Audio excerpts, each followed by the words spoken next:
வணக்கம். பரபரப்பு மீடியா செய்திகளுக்காக நான் நிரோஷன். ஈரானிய ஆதரவு ஹவுதி இயக்கம் இஸ்ரேல் மீது தொடர்ந்து தாக்குதல் நடத்தியதற்கு பதிலடி கொடுக்கும் விதமாக இஸ்ரேலிய விமானப்படை விமானங்கள் ஞாயிற்றுக்கிழமை ஏமனில் ஹவுதிகளின் கட்டுப்பாட்டில் உள்ள தலைநகரமான சானாவில் மிகப்பெரிய அளவிலான தாக்குதல்களை நடத்தின. குறைந்தது 4 பேர் கொல்லப்பட்டதாகவும் பலர் காயமடைந்ததாகவும் கூறப்படுகிறது. வெள்ளிக்கிழமை இரவு ஏமனில் இருந்து நடத்தப்பட்ட பாலிஸ்டிக் ஏவுகணை தாக்குதல் குறித்து IAF விசாரணையில் ஹவுதிகள் முதல் தடவையாக கிளாஸ்டர் குண்டு வெடிப்பு முனையுடன் கூடிய ஏவுகணைகளை பயன்படுத்தியதை கண்டறிந்ததாக இஸ்ரேலிய பாதுகாப்பு படை IDF கூறிய சிறிது நேரத்திலேயே ஏமனில் இஸ்ரேலிய விமானப்படை விமானங்கள் குண்டுமழை பொழிய தொடங்கின. சனாவில் ஞாயிற்றுக்கிழமை நடத்தப்பட்ட தாக்குதல்கள் ஏமனின் ஜனாதிபதி மாளிகை அமைந்துள்ள ஒரு ராணுவ வளாகம், ஒரு எரிபொருள் கிடங்கு மற்றும் 2 மின் நிலையங்களை குறிவைத்ததாக இஸ்ரேலிய பாதுகாப்பு படைகள் தெரிவித்தன. வெள்ளிக்கிழமை ஹவுதிகள் இஸ்ரேல் மீது நடத்திய பாலிஸ்டிக் ஏவுகணை தாக்குதலுக்கு பதிலடியாக ஏமனில் இந்த தாக்குதல்கள் நடத்தப்பட்டதாகவும் IDF தெரிவித்துள்ளது. IDF-இன் கூற்றுப்படி சனாவில் உள்ள ஏமன் ஜனாதிபதி மாளிகை ஹவுதி இயக்கத்தினரின் ராணுவ நடவடிக்கைகள் நடத்தப்படும் ஒரு ராணுவ தளத்திற்குள் அமைந்துள்ளது. அரண்மனை பல ஆண்டுகளாக கைவிடப்பட்ட நிலையில் இருந்ததாக சில உள்ளூர் ஊடகங்கள் செய்தி வெளியிட்டுள்ளன. இலக்கு வைக்கப்பட்ட 2 மின் உற்பத்தி நிலையங்களும் ஹவுதிகளின் ராணுவ நடவடிக்கைகளுக்கு மின்சார விநியோகம் செய்யும் நிலையங்களாக செயற்பட்டதாக IDF தெரிவித்துள்ளது. ஹவுதிகள் தமது ராணுவ நடவடிக்கைகளுக்கு மின் உற்பத்தி நிலையங்களை பயன்படுத்துவது அவர்கள் ராணுவ நோக்கங்களுக்காக சிவிலியன் உள்கட்டமைப்பை எவ்வாறு பயன்படுத்துகிறார்கள் என்பதற்கு மேலதிக சான்று என்று IDF கூறியது. சானா முழுவதும் பல பகுதிகள் தாக்கப்பட்டதாக ஈரானிய ஆதரவு ஹவுதி இயக்கம் கூறியது. ஹவுதி இயக்கத்தின் அல்மாசிரா செயற்கைக்கோள் தொலைக்காட்சி ஒரு எண்ணெய் நிறுவனத்தின் மீது தாக்குதல் நடத்தப்பட்டதாக கூறியது. இஸ்ரேலிய விமானப்படை சானாவில் உள்ள அசார் மற்றும் இசாஸ் மின் உற்பத்தி நிலையங்களை தாக்கியதாக கூறியது. மூடப்பட்ட ராணுவ அகாடமி மற்றும் ராணுவ மாளிகைக்கு அருகில் வெடிப்புகள் கேட்டதாக சனாவில் வசிப்பவர்கள் அசோசியேட்டட் பிரஸிடம் தெரிவித்தனர். தலைநகரில் ஒரு மையக்கட்ட இடமான சபீன் சதுக்கத்திற்கு அருகில் புகை மூட்டங்களை கண்டனர். வெடிப்பு சத்தங்கள் மிகவும் வலுவாக இருந்தன என்று ஜனாதிபதி மாளிகைக்கு அருகில் வசிக்கும் ஹுசைன் மொஹாமட் கூறினார். தாக்குதல்களின் முழு சக்தியையும் உணர்ந்ததாக அஹமத் அல் மெக்லாஃபி கூறினார். வீடு அதிர்ந்தது, ஜன்னல்கள் உடைந்தன என்று அவர் தொலைபேசி மூலம் AP-இடம் தெரிவித்தார். இந்த தாக்குதல்களில் 4 பேர் கொல்லப்பட்டனர் மற்றும் 67 பேர் காயமடைந்தனர் என்று ஹவுதி சுகாதார அமைச்சின் செய்தி தொடர்பாளர் தெரிவித்தார். இந்த தாக்குதல்களில் இஸ்ரேலிய விமானப்படையின் போர் விமானங்கள் மற்றும் எரிபொருள் நிரப்பும் வாகனங்கள் உட்பட சுமார் 15 IAF விமானங்கள் ஈடுபட்டன. ஏமனுக்கு சென்று திரும்பும் நீண்ட பயணத்தின் போது விமானங்களுக்கு பல தடவைகள் வானில் வைத்து எரிபொருள் நிரப்பும் நடவடிக்கைகள் நடத்தப்பட்டன. IDF-இன் கூற்றுப்படி ஏமனில் உள்ள 4 இலக்குகளில் சுமார் 35 கனமான வெடிகுண்டுகள் வீசப்பட்டன. பிரதமர் பெஞ்சமின் நேதன்யாகு, பாதுகாப்பு அமைச்சர் இஸ்ரேல் காட்ஸ் மற்றும் இஸ்ரேலிய பாதுகாப்பு துறையின் தலைமை தளபதி லெப்டினன்ட் ஜெனரல் எல் ஜமீர் ஆகியோர் டெல்-அவீவில் உள்ள ராணுவ தலைமையகத்தில் உள்ள IAF-இன் கட்டளை மையத்திலிருந்து தாக்குதலை நேரடியாக பார்க்கும்போது எடுக்கப்பட்ட புகைப்படத்தை IDF வெளியிட்டது. இப்போது நீங்கள் திரையில் பார்ப்பதுதான் அந்த புகைப்படம்.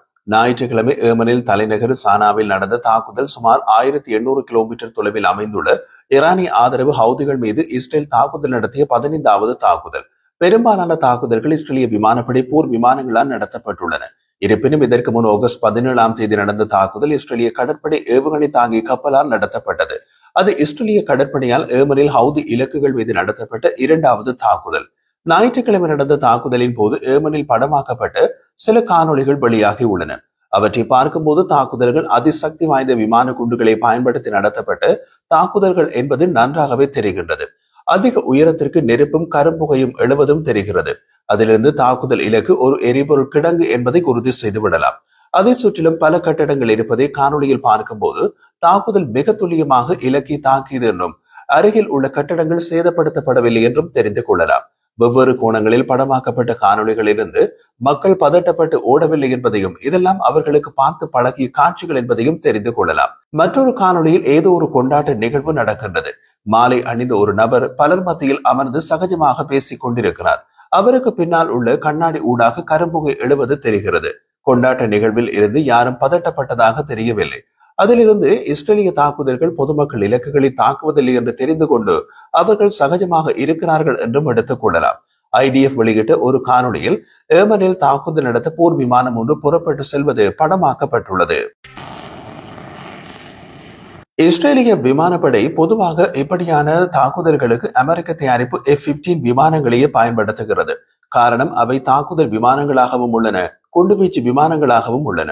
கனமான குண்டுவீச்சுகளுக்கு அப்படியான விமானத்தையே இஸ்ரேலிய விமானப்படை சிரியா, காசா மற்றும் லெபனானில் பயன்படுத்தியது. ஹவுதிகள் 22 மாதங்களுக்கு மேலாக இஸ்ரேலை நோக்கி ஏவுகணைகள் மற்றும் ஆளற்ற விமானங்களை ஏவி செங்கடலில் கப்பல்களை குறிவைத்து தாக்குதல்களை நடத்துகிறது. ஹவுதி ஊடக அலுவலகத்தின் துணைத் தலைவர் நஸ்ருதீன் அமர் இஸ்ரேல் மீதான தாக்குதல்களில் தொடரப்போவதாக சபதம் செய்தார். கடவுள் நாட்டினால் ஆக்கிரமிப்பு நிறுத்தப்பட்டு முற்றுகை நீக்கப்படும் வரை காசாவை ஆதரிக்கும் எங்கள் ராணுவ நடவடிக்கைகள் நிறுத்தப்படாது என்று அவர் வெளியிட்ட அறிக்கையில் குறிப்பிடப்பட்டுள்ளது. இஸ்ரேலிய பாதுகாப்பு அமைச்சர் இஸ்ரேல் காட்ஸ் ஒரு அறிக்கையில் இஸ்ரேல் தொடர்ந்து ஏமன் மீது வான் மற்றும் கடற்படை முற்றுகையினை நடத்தி வருவதாக கூறினார். ஆனால் மேலதிக விவரங்களை கூறவில்லை. பிரதமர் பெஞ்சமின் நேத்தன்யாகு தொலைக்காட்சியில் ஒளிபரப்பப்பட்ட கருத்துக்களில் ஹவுதிகள் அதன் தாக்குதலுக்கு அதிக விலை கொடுத்து வருவதாக கூறினார். கடந்த 2 ஆண்டுகளில் ஹவுதிகள் தாக்குதல்கள் செங்கடலில் கப்பல் போக்குவரத்தை அச்சுறுத்துகின்றன. இதன் மூலம் ஒவ்வொரு ஆண்டும் சுமார் $1 டிரில்லியன் மதிப்புள்ள உலகளாவிய பொருட்கள் கடந்து செல்கின்றன. நவம்பர் 2023 முதல் டிசம்பர் 2024 வரை ஹவுதிகள் ஏவுகணைகள் மற்றும் ஆளற்ற விமானங்கள் மூலம் 100க்கும் மேற்பட்ட வர்த்தக மற்றும் கடற்படை கப்பல்களை குறிவைத்துள்ளனர். மே மாதத்தில் இஸ்ரேலிய விமான தாக்குதல்கள் சனா விமான நிலையத்தை தாக்கி முனையத்தை அழைத்து அதன் ஓடுபாதையில் பள்ளங்களை ஏற்படுத்தின. விமான நிலைய அதிகாரிகள் கூற்றுப்படி ஏமன் ஏர்வேஸுக்கு சொந்தமான 3 உட்பட 6 பயணிகள் விமானங்கள் தாக்கப்பட்டன. கடந்த வாரத்தில் ஹவுதிகள் இஸ்ரேல் மீது பாலிஸ்டிக் ஏவுகணைகளையும் குறைந்தது ஒரு ஆளற்ற விமானங்களையும் ஏவியுள்ளனர்.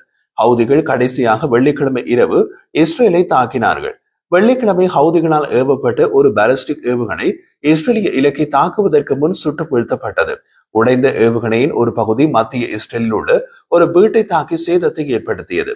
அங்கு வசிக்கும் பெண் அதற்கு முன்னரே ஒலித்து சைரன் ஒலி எச்சரிக்கையால் தனது வலுவூட்டப்பட்ட பங்கருக்குள் போய்விட்டதாகவும் காயமின்றி உயிர் பிழைத்ததாகவும் இஸ்ரேலிய பாதுகாப்பு படை IDF ஞாயிற்றுக்கிழமை வெளியிட்ட அறிக்கையில் தெரிவித்தது. IDF-இன் மதிப்பீடுகளின்படி ஏவுகணையின் வெடிப்பு முனை அதன் இறங்கும் போது காற்றில் உடைந்து பல துணை வெடிப்பொருட்களை கீழே விழ வைக்கும் விதத்தில் தயாரிக்கப்பட்டிருந்தது. வெடிமருந்துகளுக்கு அவற்றின் சொந்த உந்துவிசை அல்லது வழிகாட்டுதல் கிடையாது. அவை தரையில் விழுகின்றன. அவை தரையை தாக்கும் போது வெடிக்கும் விதத்தில் வடிவமைக்கப்பட்டுள்ளன. ஜூன் மாதம் 12 நாள் போரின் போது ஈரான் கிளாஸ்டர் குண்டுவெடிப்பு முனைகளுடன் பாலிஸ்டிக் ஏவுகணைகளை இஸ்ரேல் மீது குறைந்தது 2 முறை ஏவியது. ஏமனில் உள்ள ஹவுதிகளுக்கு இந்த ரக வெடிப்பு முனைகளை ஈரான் வழங்கியது. ஜூன் மாதத்தில் மத்திய இஸ்ரேலில் ஈரானிய பாலிஸ்டிக் ஏவுகணை சிறிய குண்டுகளை சிதறடித்த பின்னர் கிளாஸ்டர் குண்டு வெடிப்பு முனை ஈரானின் மற்ற வெடிப்பு முனைகளை விட மிகப்பெரிய அளவிலான பகுதிகளுக்கு அச்சுறுத்தலை ஏற்படுத்துகிறது. ஆனால் ஒவ்வொரு கிளாஸ்டர் குண்டுகளிலிருந்தும் வெடிப்பு மிகவும் சிறியது என்று இஸ்ரேலிய ராணுவ அதிகாரி ஒருவர் கூறினார். கூடுதலாக ஈரானின் கிளாஸ்டர் குண்டு ஏவுகணைகளில் இருந்து பல துணை வெடிப்பொருட்கள் வெடிக்கவில்லை என்று அந்த ராணுவ அதிகாரி தெரிவித்தார். வெடிக்காத பொருட்கள் அதன் பின்னரும் அவற்றை தொடும் யாருக்கும் ஆபத்தை விளைவிக்கின்றன. மனித உரிமைகள் இயக்கங்கள் நீண்ட காலமாக கிளாஸ்டர் குண்டுகள் ஏற்படுத்தும் அச்சுறுத்தலின் சீரற்ற கண்மூடித்தனமான தன்மை காரணமாக அவற்றை தடை செய்ய வேண்டும் என்று பிரச்சாரம் செய்து வருகின்றன. மொத்தமாக 112 நாடுகள் கிளாஸ்டர் வெடிப்பொருட்களின் உற்பத்தி, சேமிப்பு, விற்பனை மற்றும் பயன்பாட்டை தடை செய்யும் 2008 மாநாட்டில் கையெழுத்திட்டுள்ளன. ஈரானும் இஸ்ரேலும் அவற்றில் இல்லை.